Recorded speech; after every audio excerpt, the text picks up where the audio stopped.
Welcome to Encounter Wargaming. I'm Jay, and today we're going to be looking at Codex Eldar for the 2nd edition.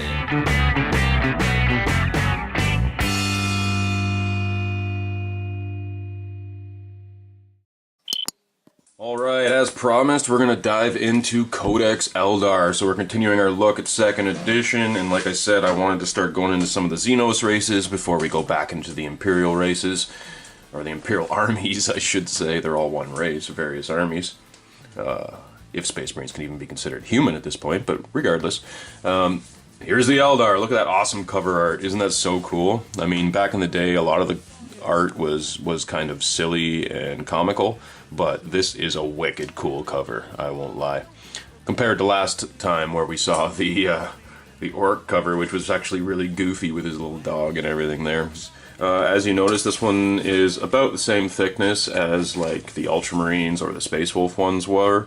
The Orc one was a little bit thicker, and when we eventually get to the Chaos one, you'll see how ridiculously thick that one was.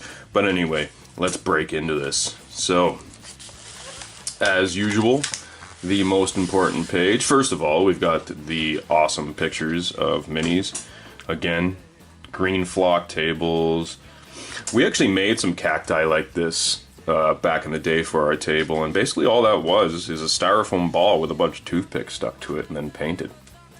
In fact, I'm almost half tempted to make a bunch of those in a future terrain tutorial, actually, because those still look wicked cool.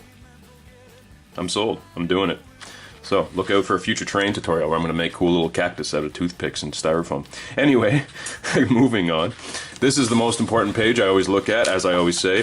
When I'm busting out a classic book, I like to look at this. So actually, we are keeping on par with the chronology I've been going through. We're looking at 1994. Excellent. And this one was actually written by Rick Priestley. A couple of the other ones we've noticed have been written by some of the other dudes. Rick Priestley, though, really was the guy, in my opinion, the father of Warhammer, the man who invented this whole thing in the first place, at least designed the initial rules system, and many of the rule systems since. Let's dig into the Eldar.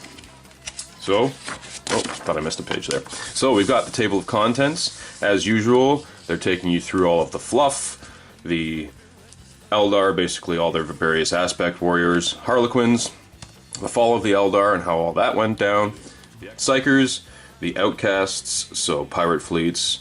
In fact, it says Chaos here. I don't think there's such a thing as Chaos Eldar, but we can take a look and see what it actually says. Wraithguard and Dreadnoughts, there you go. So the Wraith Lords, as we call them now, were actually Eldar Dreadnoughts back in this edition. And, of course, the Bestiary section, going through all of the various units and their special rules, as well as their armor, their weapons, and war gear. And then we've got the actual army list, where you work out all the points and various things like that. Moving on. Ooh, that's a cool piece of art. In fact, I think this piece of art is still kicking around. To tell you the truth, I've seen that recently, actually. Because it's just so cool. And actually, the Eldar avatar, believe it or not, is the same model that it was back then. Now, I'm not going through all of this fluff, as I always say in these videos. We're not going through the fluff today. If you guys want to hear fluff videos, I will gladly do them. Just comment below, or email me at encounterwargaming@gmail.com, and maybe I'll make it happen for you guys. But today, I'm just really showing you the books, because I love looking at these old books, and it's more just about the layout, the artwork, and the nostalgia involved in looking through these old books. Especially because a lot of the fluff has held true. It's sort of followed us through the last 25 years that I've been playing this game. A lot of it hasn't changed until recently. Now they're actually forwarding the fluff, but they weren't doing that for the longest time. But nowadays they are forwarding the fluff, which is kind of cool. And they have retconned things here and there, obviously, to try and fit in various units and such and such. And in fact, the Eldar have seen the birth of a new god, as well as a whole new faction, the Inari. Inari? Is that right? And of course, Games Workshop has been changing the names of things, like the Eldar are no longer the Eldar, they are the Eldari now. Let's keep taking a look at this book. Oh, there's some awesome John Blanche stuff. I just love how grimdark this guy's artwork was. Because then we've got this striking scorpion here, which you can see clearly is, you know, a little more realistic. The proportions are right. There's proper shading. It almost looks three-dimensional.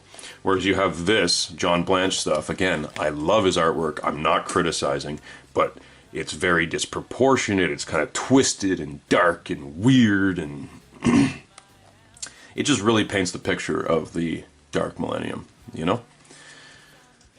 Alright, so going through all the fluff here, we've got Aspect Warriors, Phoenix Lords, awesome, the Harlequins and the Laughing God, the Black Library, again, some badass John Blanche artwork. You can really pinpoint the guy's style, in comparison to all the other artists that contribute to this stuff. The Fall of the Eldar, Slaanesh, the Avatars.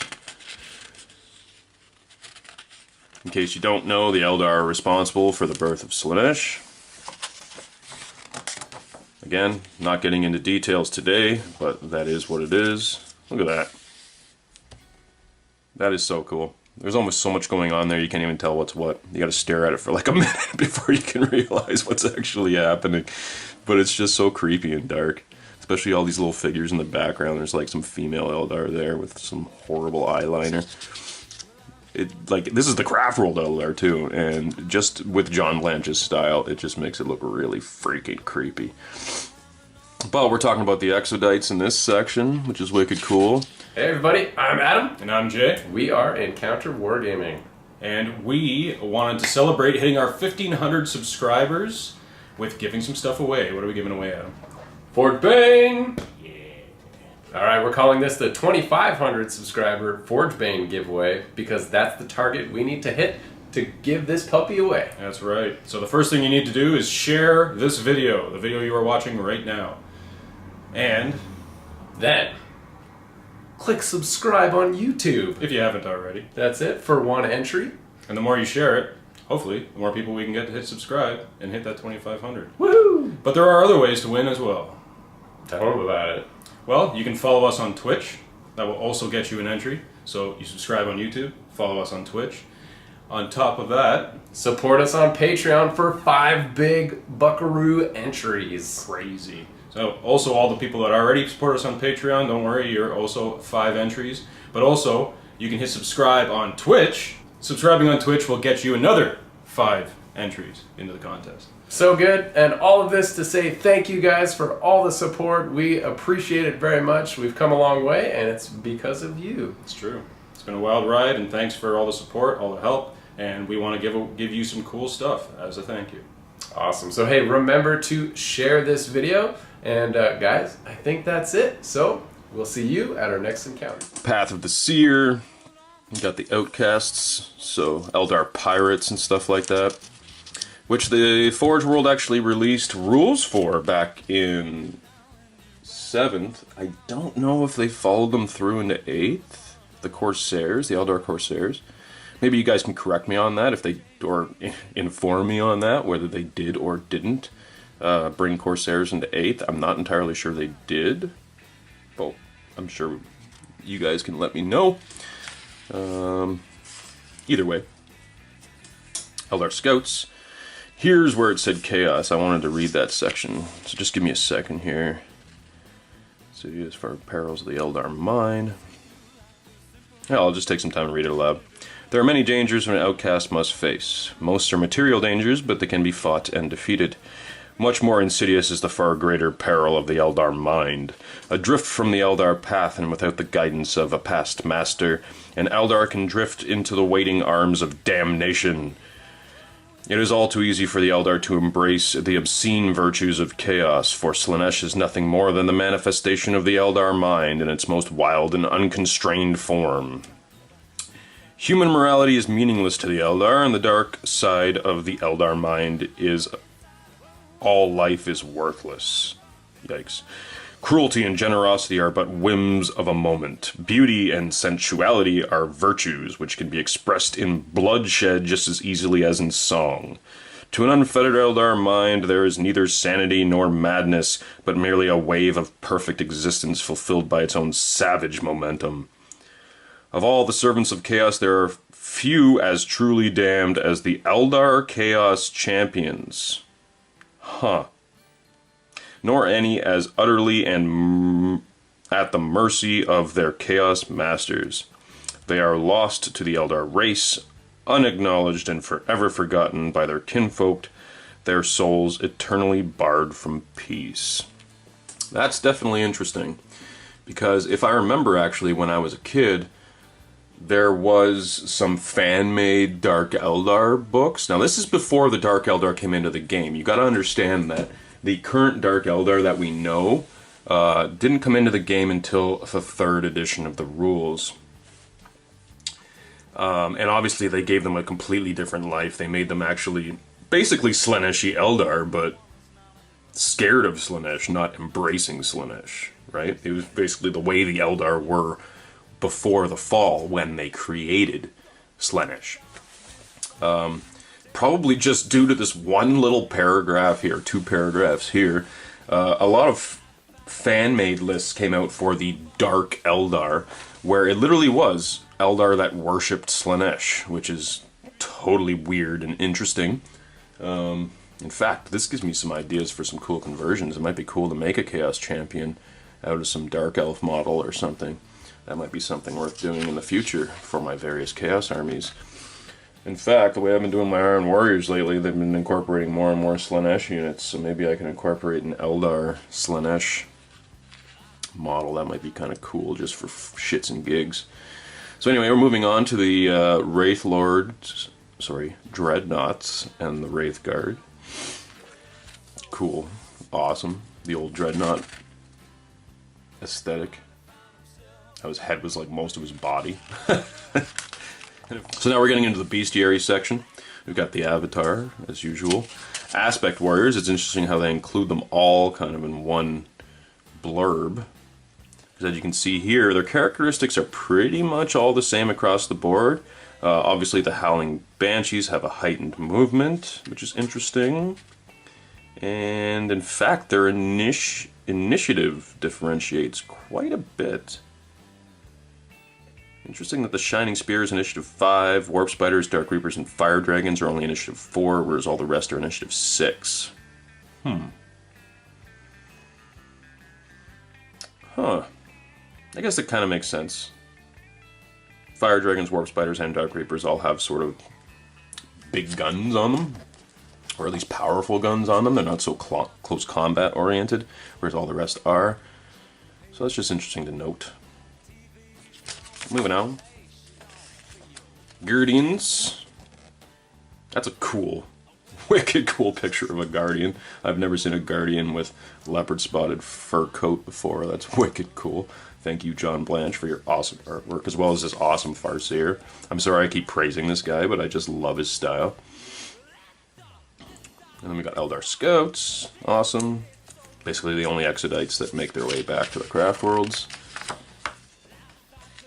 Exarchs. That's a cool helmet. Now you gotta realize, guys, this is before Otarchs. Those were a 5th edition to the game. Addition. Cool, they put Shadowseer in here, that's neat. So he has it's the Harlequin Psyker, basically. Awesome.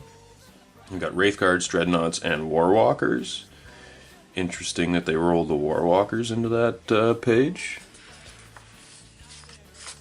Now, it's interesting to note that Wraithguard back then actually had an armor value of 10. That's something I wanted to comment on. It was the same with like Imperial Robots, and I think Orcs called them Tin Boys or something like that. They were basically armor value 10, as opposed to having a toughness. But it's interesting to note that they have all the other characteristics of a normal infantry model. They are not a vehicle stat line as such. They didn't have locations and stuff like a vehicle would. The Dreadnoughts, of course, had locations and various damage tables for their locations, just like all other vehicles in this edition. But it's interesting to note that robots were just infantry models with an armor value. 10 being the lowest armor value in the game, obviously. In Rogue Trader, I believe, maybe they carried it through into the Codex Army lists I showed you guys earlier for the Genestealer cult, where they had the limo that was strangely an armor value 9. But other than that, everything was armor value 10. I mean, the lowest, sorry, was armor value 10. Moving on. Great Harlequin. That's interesting. A Harlequin character, basically. And then your standard Harlequins.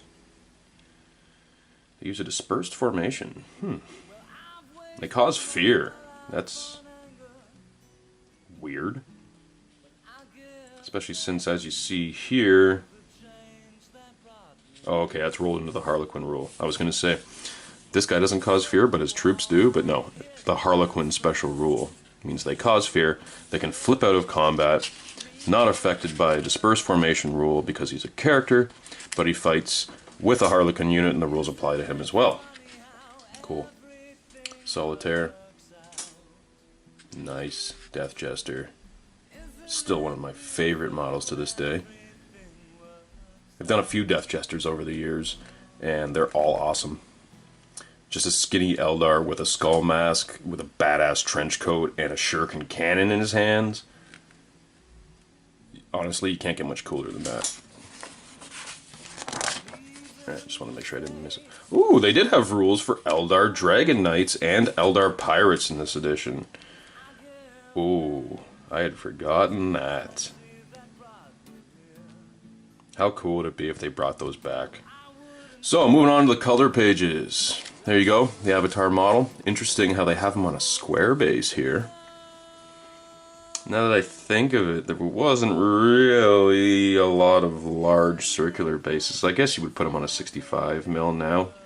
It's interesting that they kept this model up to this day, especially because of how tiny he is. I mean, this is basically a greater demon. I mean, if you want to put terminology aside and talk about equivalence, he is literally a greater demon. Or you can look at him even as like sort of a Catan shard kind of idea. He's literally a piece of a god. Much like a Bloodthirster would be, or like I say, a Catan shard of the Deceiver or whatever would be a piece of the Deceiver. Before they had done the whole Catan shard mythology, because obviously the Necrons didn't exist in this edition. Actually, they did have minor rules later, almost right before Third came out. The Necrons did. But they were just a short White Dwarf article, and the only units were Scarabs, Warriors, Immortals, and Destroyers. I almost forgot the name of the jet bike dudes. Destroyers. And they were so silly. I mean, they really just worked them in for fluff, because they sort of brought them into the picture during like the Gorka Morka era. And badass Farseer. That's actually the Eldrad model, I believe. Eldrad Ulthwyn. Yeah, it is. It says right there. Duh. I can read. There. Anyway, we've got the Guardians. Look how silly the Guardians looked back then. The new Guardian models are not so new. They came out in Third. But these were the sort of Rogue Trader era Guardians, which actually aren't that bad in comparison to some of the other Rogue Trader models, but these were the plastics. These were the plastic models. The pewter ones were even older and even sillier looking. But I do kind of like these models. They're kind of cool, actually. And I like how they really sort of point out the sort of chainmail armor that they wore. Current Guardians don't look like they're wearing chainmail at all. They look like they're wearing like plasteel armor. Whereas in this edition, they literally called it mesh armor. For that reason, it literally is mesh armor. Chainmail. And I always thought it was cool how the heavy weapon guys always had like these badass trench coats on and stuff. I got a few of those models kicking around somewhere in my bin of classic models that I intend to paint but never get around to. And it's funny how the old Warlocks, again, are still sort of the current Warlocks. They have come out with more Warlocks since, but these Warlocks, I think, are still the norm. Correct me if I'm wrong there. Of course, I don't know everything. Phoenix Lords. Now, I don't think they've updated these models at all either. In fact, I think all of the Phoenix Lords are still the same models as they were back in the day. Cool Warp Spiders. Again, I think they're the same as the current Warp Spiders. They may have redone the Dark Reapers, I believe. Yeah, they totally have redone the Dark Reapers since, but the Warp Spiders have stayed the same up until the present. Obviously, Dire Avengers have actually been done a couple times. I think, just looking at them, I believe this was an upgrade sprue for the Guardian kit. No, these were fully pewter models. This is one solid figure. It came in a blister of 2. Whereas in the next edition, when they redid the Guardian plastics with the sort of updated armor, they just did a upgrade sprue, which was the head and a sort of bigger shuriken catapult, one that looks a little different than the standard Guardian plastic shuriken catapult. And then I believe the current incarnation of them is a whole new kit, a whole new plastic kit. But again, I could be wrong. I don't play Eldar currently, and it's been a long time since I put together, like I say, 12 years since I put together any Eldar models. And the Howling Banshees, much less dynamic than the current Howling Banshees, but still wicked cool models nonetheless. And I'm sorry, this is kind of out of nowhere, but I still find it funny, the green flocked bases, how everybody had like that goblin green bases with the flock on them back then. It was just kind of the norm, whereas nowadays everyone does the sand with the dark brown dry brush with bleach bone and static grass. Which is a lot more realistic. And here they are, the Striking Scorpions. I still love those models. And like I say, I think I still have a dozen of them kicking around somewhere.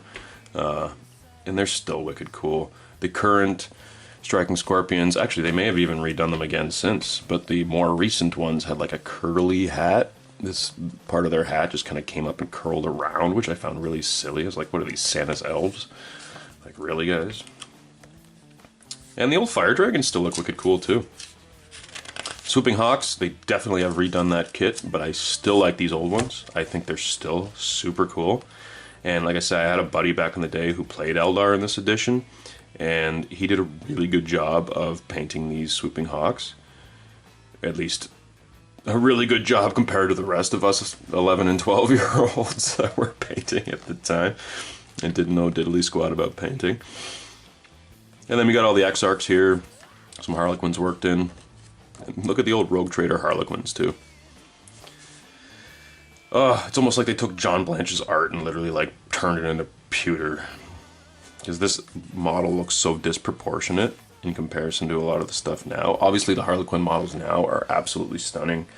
When they first came out with them in sort of 4th/5th, they were of course pewter, and I was just blown away by them. Now they're in fine cast, which I still don't have great opinions of fine cast. In fact, I hate resin altogether. It's a gigantic pain in the ass to work with regardless of what kind of resin it is. But fine cast is definitely the least fine out of all of them. Not to talk smack about Games Workshop, but come on, guys. So here we go. Here's the data sheets I was talking about. So there's your Eldar Dreadnought, as opposed to Wraith Lord, as it's called now. I'll try and get that a better shot on the camera for you guys. There he is. And I believe I showed you this data fax in the video where I went through all of the cards and templates and all that stuff. Where I busted out my starter set box that had all the data faxes and templates and everything in it. So obviously I've shown you this guy before, but just to go over it again, as you can see in this edition, for those of you who haven't seen those videos yet, you rolled a d6 to see which location you hit on the vehicle when you actually scored a hit, and then each location had a separate armor value, if I'm right. Yeah, there you go. So you got front and side and rear are the same thing. So for the most part, he's armor 18 pretty much all the way around, except for the front of his head is armor 22. Weird, right? It wasn't until 3rd that they made like armor 14 the max, because you got to understand weapons. So let's look down here. For example, the armor penetration on this weapon, on the crack missile, is a d6 plus d10 plus 8. You know what I'm saying? So that just shows you the mechanics and how they're different from nowadays even. Hell, nowadays armor values are completely gone. We just have toughnesses on everything. Which is kind of a good thing, I guess, because they were getting kind of silly at the end of 7th there with the Tau walkers and stuff all having toughnesses and stuff. It was really weird, whereas like a Dreadnought had an armor value, and like for some reason an Imperial Knight has an armor value when there's a little dude inside this giant robot, and then the Tau heavy walker also was a little dude inside a robot and somehow had a toughness value, so I don't know. Anyway, it's good that everything's on par with each other now. Again, getting off on a tangent, things worked very differently back in this edition. So there's your War Walker. And again, I think they expected you to photocopy this page and cut it out. As you saw in my orc book, I actually cut out the pages, which being a 12-year-old kid, I just went ahead and did, not thinking, hey, maybe 20 years in the future, this might actually be a cool collectible. No, I didn't think about it back then. Obviously, these books I've purchased since off eBay and various collectors. And in fact, the store I frequent, the Sword and Board here in Toronto, does sell used books and used stuff. And every now and again, you do find a cool little gem there. So there you go, even back here, jet bikes and bikes, Space Marine bikes, Imperial Guard bikes, which is interesting, were considered vehicles, which is really weird, considering, like I just said, a Wraith Guard, for example, has an armor value of 10, but is not a vehicle. Whereas a jet bike has an armor value of 12 on the front, 10 on its side and rear. It only has one location, obviously, it's the bike. You either hit the rider on a 1 or 2 or the bike on a 3 to 6. And, yeah, I guess that matters. So I guess if you hit the rider, he has a toughness, like an Eldar, like a normal Eldar. It says see below. Rider damage table. Yeah, the rider has a toughness of 3 and wears mesh armor, which is a 5-up armor save. Boom. There you go. And on the other side here, I'll show you the other data facts too, because I just want to show you everything in here, is the Eldar Viper. It's interesting they didn't include a picture here. Maybe they hadn't come out with the plastic kit yet. And getting into War Gear cards. Now, I believe I covered most of these War Gear cards. I probably have duplicates of all of these in the War Gear card video. So again, go back to the beginning of this series, or I guess only back a few videos at this point, to the beginning of my 2nd edition stuff, and take a look at the various War Gear cards. So again, I think they expected you to photocopy this page and cut them out. If you wanted to just cut them out, you kind of could. Oh, you couldn't with that one. But a lot of the time, yeah, see this one, they actually have the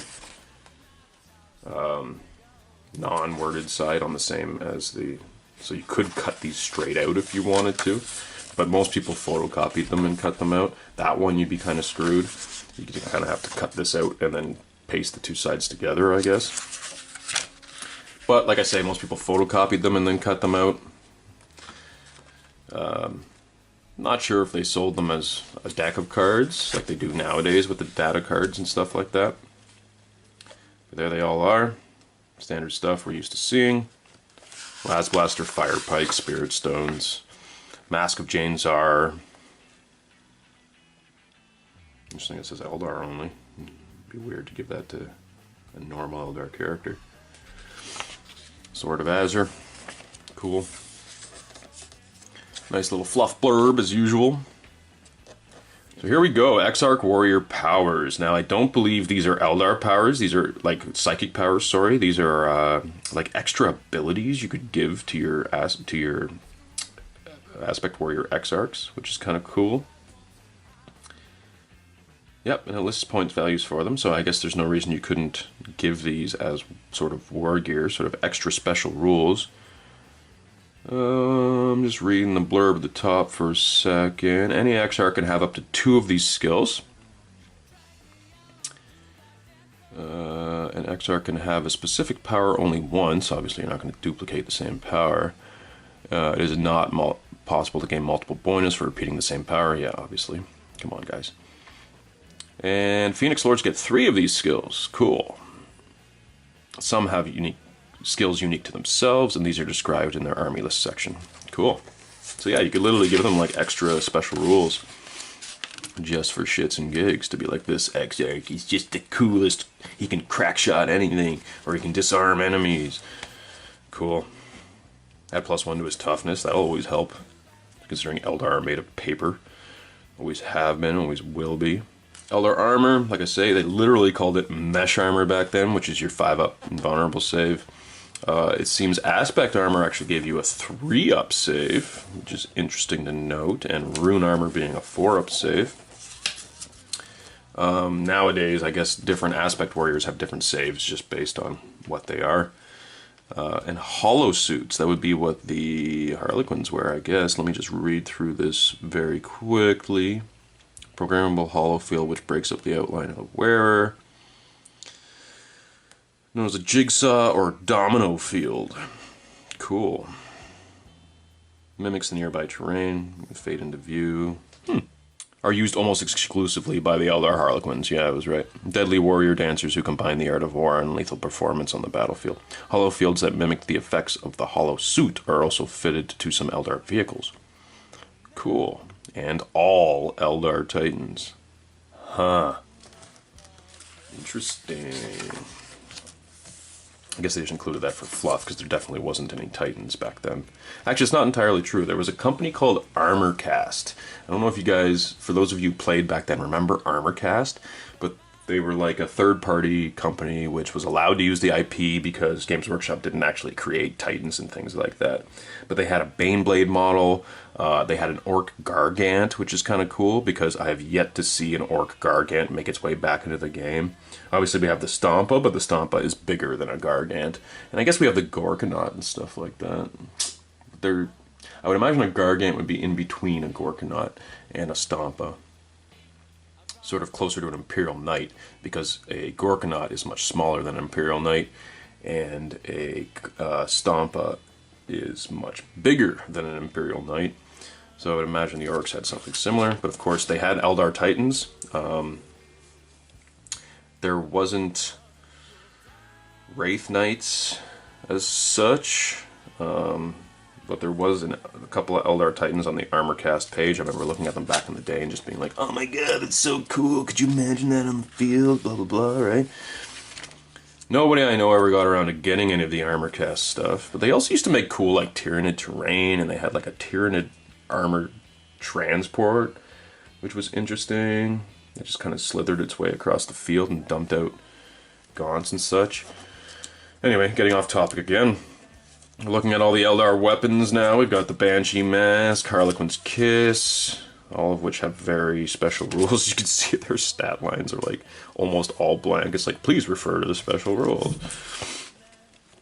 Mandiblasters, which were amazing back then. They were amazing in 7th, and I'm not sure how they work nowadays, but wicked cool nonetheless. The Wailing Doom, there's the Avatar's awesome sword.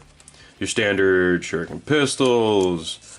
The Death Spinner monofilament gun that the Warp Spiders carry. Super cool. Apparently used the flame template, which is awesome. Automatically hits. Yep, there you go. Flame template. Laser Lance, that's what the Shining Spears carry, right?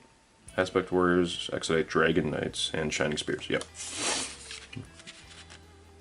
Pack Grenade Launcher. Neat. Crack, Frag, and Other. Most grenade types can be theoretically adapted to fit a grenade launcher. Covered in their army list in the same detail as standard grenade types. Yep, okay, so you got anti-plant, hallucinogen, blah blah blah blah blah. Shuriken Catapult, which I guess was the same for Dire Avengers as it was for Guardians. It probably wasn't until like 3rd/4th that they changed them into the longer range ones for the Dire Avengers and the shorter range ones for the Guardians. I guess making Dire Avengers worth taking, right? In fact, I remember in 4th, people just stopped using Guardians altogether, pretty much. They would just use Aspect Warriors. They would just use Dire Avengers. Wow, I can't believe my brain blanked there. They would just use Dire Avengers as their basic troops because Guardians were just so crappy in 4th. I mean, if they're going to fold anyway, you might as well get the guy with the longer range weapon, right? Because I believe they changed Shuriken Catapults to have like a 12-inch range or something in 3rd edition, whereas you can see here it has a 24-inch range, much like a bolter, right? Its long range being 12 to 24, right? Armor penetration, d6 plus 4, yeah.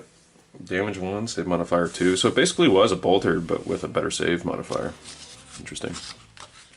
Shuriken Shrieker Cannon. That's the one that the Death Jester carries. Super cool. Now we're getting into artillery. This was the cool stuff. The D cannons, distortion cannon, displacement test. It's literally actually like shot the ground and like displaced models as it shot across the field. Destroyed, displaced, or moved. You could literally move an unharmed model 2d6 in a random direction. That's super cool. Scatter lasers on anti-grav platforms. Vibro cannons. I don't even know if those still exist. Tell me, guys, do they? Does this artillery still exist? I know they have the big artillery weapons now, but I don't know. Maybe we can get a discussion going in the comments. What are the current rules for these? Because I don't even know what the current rules are for Eldar. So War Gear, the Swooping Hawk Wings, Dark Reaper range finders. Warp Spider jump generator. Super cool. So if you jump 18 to 24 inches, you roll a d6 and the guy dies on the roll of a 6. Interesting. If you jump more than that, he dies on a 5 or 6. So they could literally move 30 inches in one turn. It being totally safe to jump, it says here 12 inches as an example.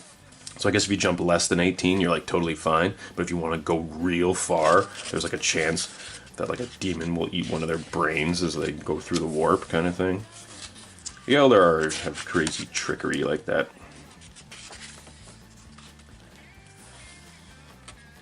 Army characters, cool. Okay, so this is just your basic army list compositions, so here you go.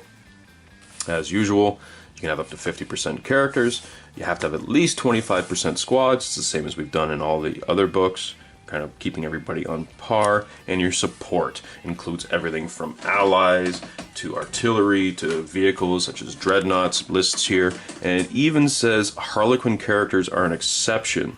So that means, right, characters would normally be in the characters section as opposed to the support section. But Harlequins are considered support, so their characters are put into your support allotment, not your character allotment. So there's your Eldar army list.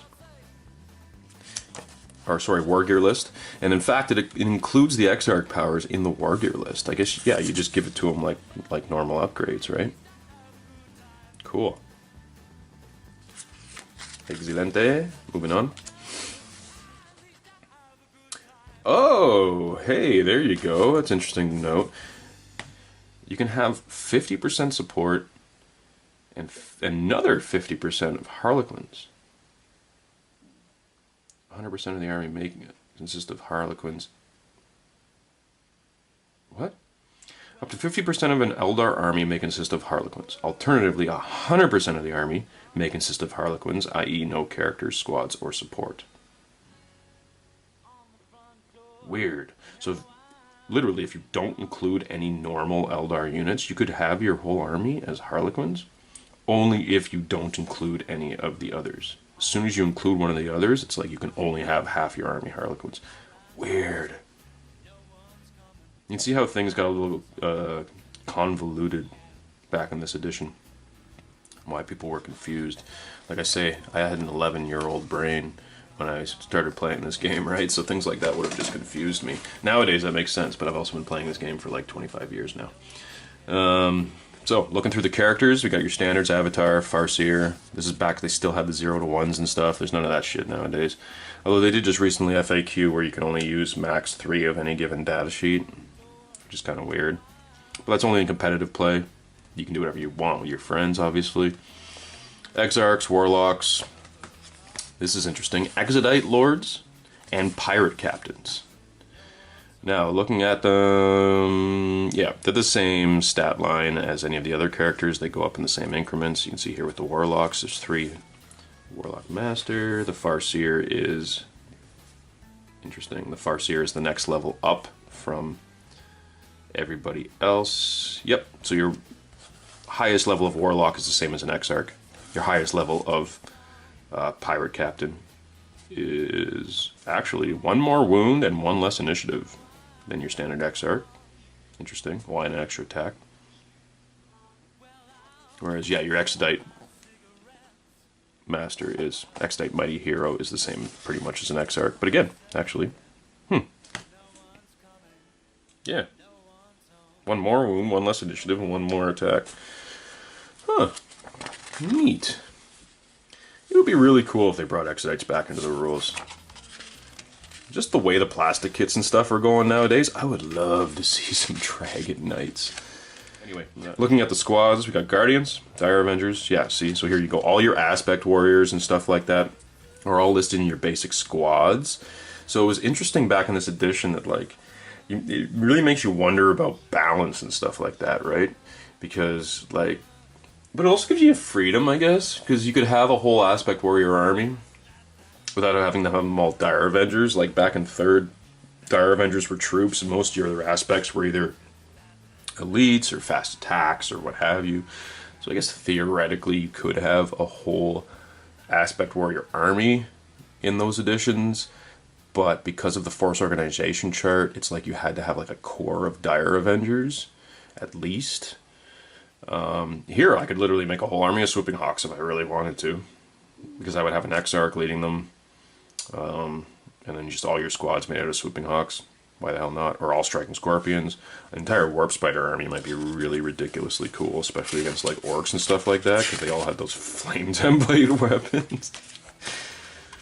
So there you go with the Eldar Scouts. Ooh, there's one of my favorite John Blanche pieces with the Eldar Exodites. You can literally see like the dinosaurs, the way they used to ride dinosaurs. Is that guy on the back of like a raptor looking thing there. Super cool. In fact, I don't even know if they ever even had models in this edition for them. I'm not even entirely sure. Neat, though. Wraithguard, yeah, there you go, X-Type Dragon Knights. Eldar Pirates. So tell me, guys, did they bring the Corsairs into 8th edition? I know they had them in 7th. Did Forge World bring them into 8th? Comment below, let me know. I would really like to know if Eldar Corsairs are still around. And your allies. Cool, so as allies they can take Space Marines, Imperial Guard, or Squats. I guess that makes sense. The Armies of Order versus the Armies of Chaos. Before it said that, like in the Space Marine Codex, for example, it said you could take Eldar as long as you didn't take an Avatar. So I wonder if you can take an Avatar and take Space Marine allies, as opposed to a Space Marine army taking Eldar allies minus an Avatar. Allied troops chosen from the following Warhammer 40,000 Codex. For each individual army for details. Any Space Marine list, Imperial Guard or Squats. Yeah, it doesn't specify. So the only time an Eldar Avatar is going to be on the field with Space Marines is if the core of the army is Eldar with Space Marine allies, as opposed to a Space Marine army with Eldar allies. Very interesting. And again, that's counted towards support, so I guess there are other... I just dawned on me that their other battlefield roles didn't matter. Whether they're characters or squads or what have you, didn't have to have the minimum because you could only have up to 50% of your army support.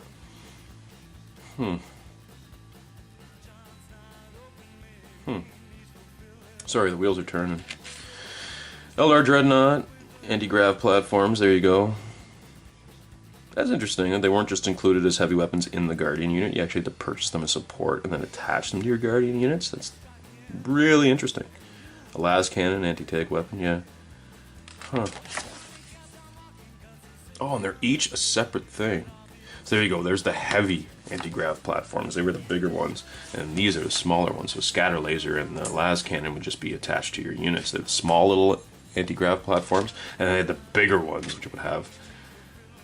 Well, I guess a heavy plasma gun would be on your normal one, but the distortion cannon, the vibro cannon, those would be on the bigger, sort of like artillery style platforms. And then we have the Warwalker, jet bikes and Vipers, which is interesting that they're counted as support.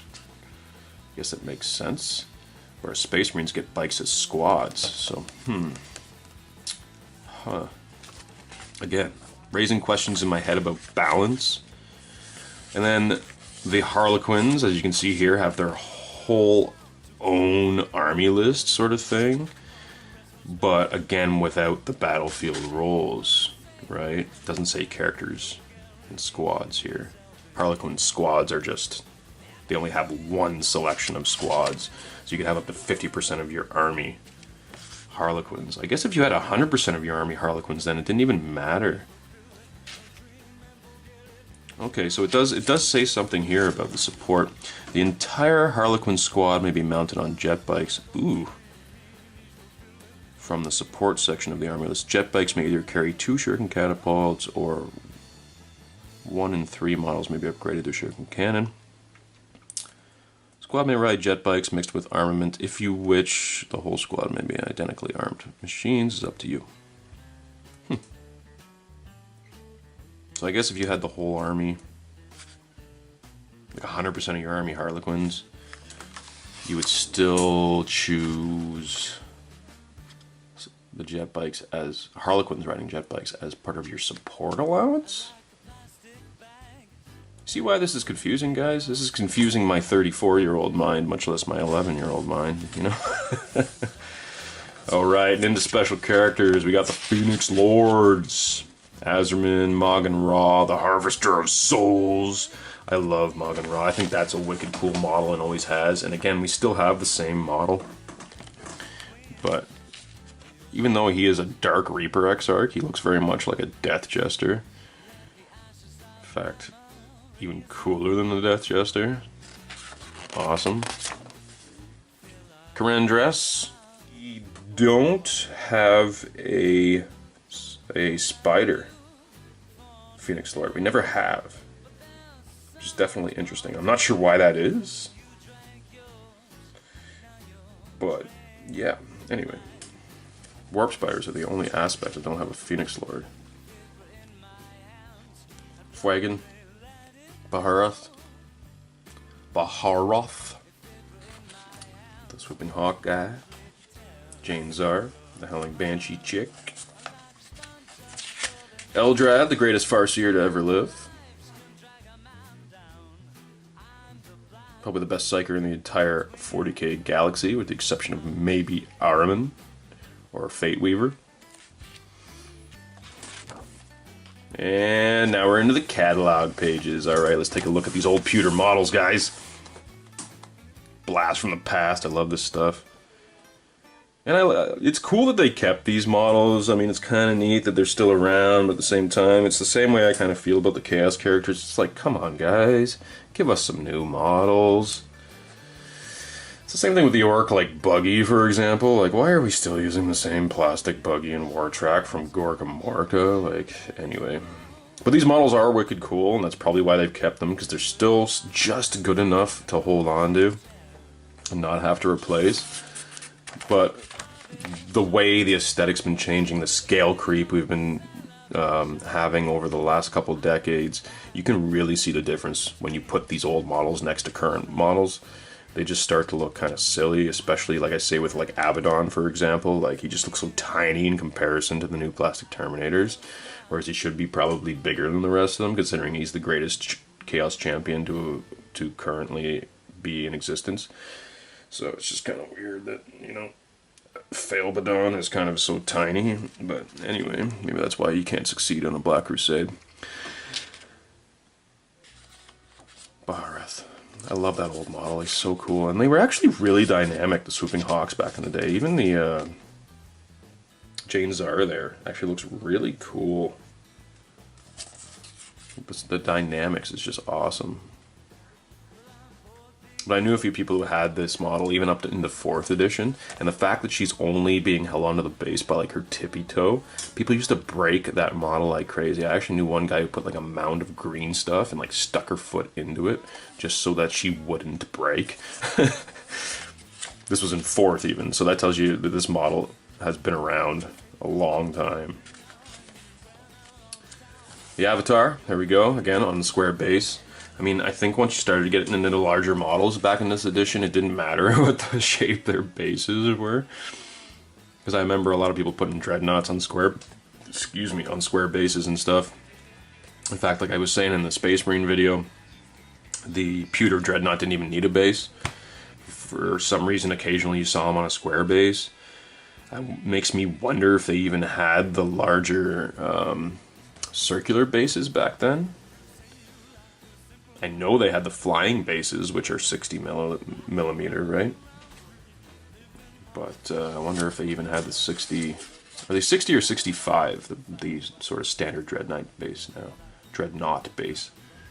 I guess it's 60mm with that little extra rim, because it's just slightly bigger than the large flying base. But anyway, again, I'm getting off topic.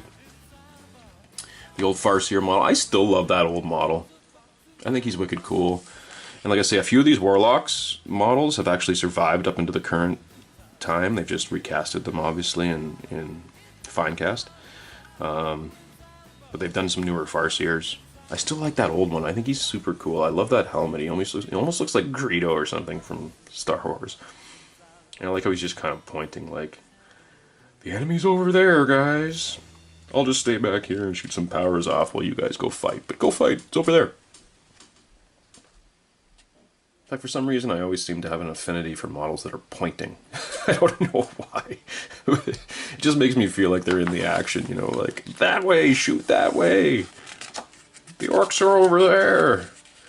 The old Aspect Warriors, like I say, we're still using the Warp Spiders. I have yet to see any new Warp Spiders. The newer, I don't know if they've redone the Striking Scorpions again since. I don't think they have, but the newer ones that they came out with, I guess, in like 3rd or 4th, aren't even as nice as these. I love these old school models.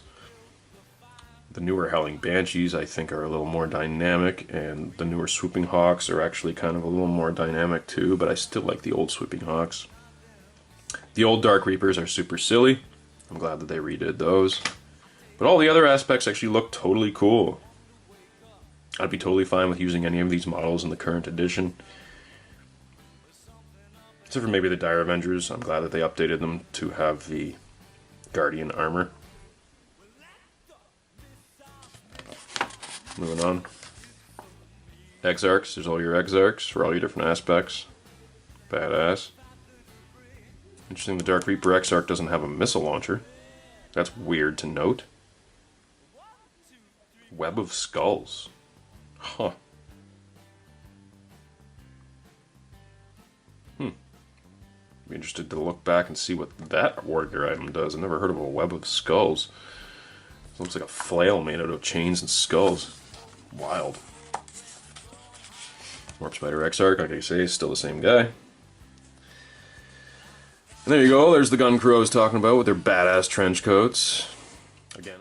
And even this this weapon platform was like totally good up until like 5th or maybe even 4th when they started putting the new plastic one into the Guardian box.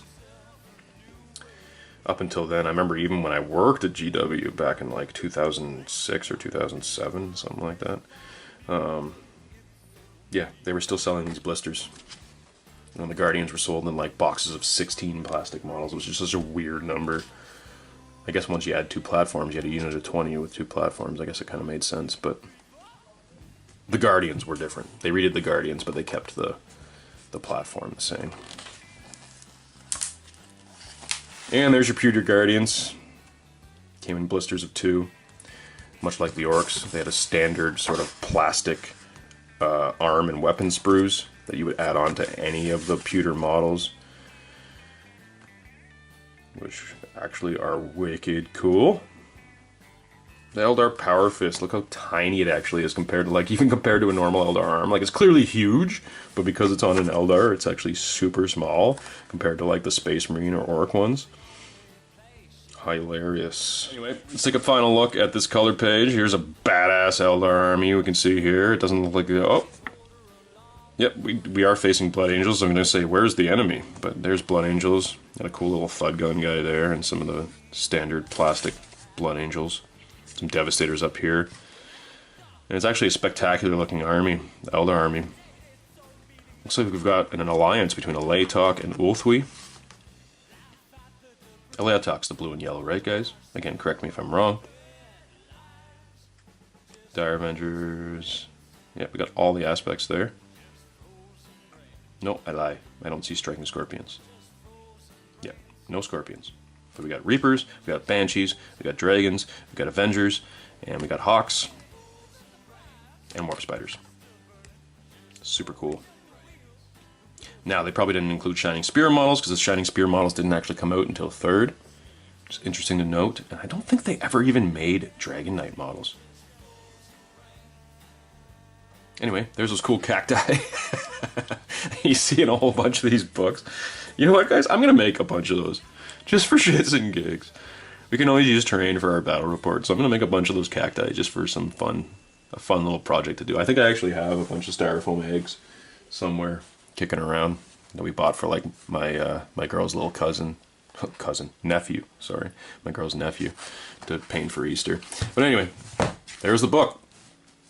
Codex Eldar, 2nd edition. Bam. So I hope you all enjoyed that look at Codex Eldar from the 2nd edition of Warhammer 40,000. Next time we're going to be taking a look at the Imperial Guard Codex, which is actually quite a bit thicker, as you can see, than the Eldar one. I love how thick the books were back in this edition. But we're looking at the Imperial Guard, going back into the Imperium for a little bit before we take a look at some of the other books. So we're going to look at that one next time. I hope you guys enjoyed looking at the Eldar this time. I had a lot of fun looking back through this book, especially since one of my buddies played Eldar, and they were always up against my orcs, and we always had a great time playing. Anyway, that was when we were kids. I love looking back at these books just for the nostalgia factor of when I was a little kid, and I hope you guys enjoy it too, because I made these videos just for you, for all you old folks who love looking back at the old stuff, or even hell, even you new players who want to see where this stuff came from and how it's evolved over the years. That's why I'm doing this series. So if you like this series, please hit that subscribe button. I would love it. Also, if you would hit that bell notification, because that helps us go up in the search engines, and it lets you know when our videos come out, so you can see all the videos in this series. You'll know when they come out. Also our battle reports, our hobby tutorials, our unboxings, all the other cool stuff that we do here at Encounter Wargaming. And as I always say, if you love what we do here at Encounter Wargaming, please go to the description below and check out our Patreon campaign, guys. For as little as $1 a month, or $1 a video, or hell, as much or as little as you want to give. We're asking $1 a video for the minimum pledge, but if you want to go better than that, you will actually get even more. And it doesn't just help us out, it helps you out a lot, because it gets you a whole lot more content. You get to see a whole lot more videos rather than just 2 a week that we normally release. Also gets you a whole bunch of other bonuses. Bonuses like 10% off the warpainter.com. That's just one of the many perks to being a patron. Obviously there's a whole bunch more perks, and they're all listed on that page, so I'm not going to go through them all now, but it would mean a lot if you were to go on there, pledge $1, and it just helps us keep the lights on around here. So I hope you guys enjoyed that. We're going to keep looking at 2nd edition over the next few weeks, next few months probably even, because there's a lot of books here for me to get through, and we're just going to keep going through Warhammer 40k. Also, I have a whole bunch of old Warhammer stuff, so if you guys want to check out Warhammer, that's awesome too, but obviously 40k is close to my heart, and always has been since I was, you know, a little youngin'. So we're going to keep looking at 40k for a little bit, but make sure to comment below, and we'll see you at our next encounter.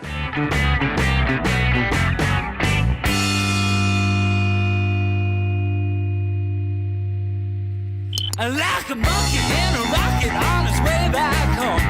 Okay.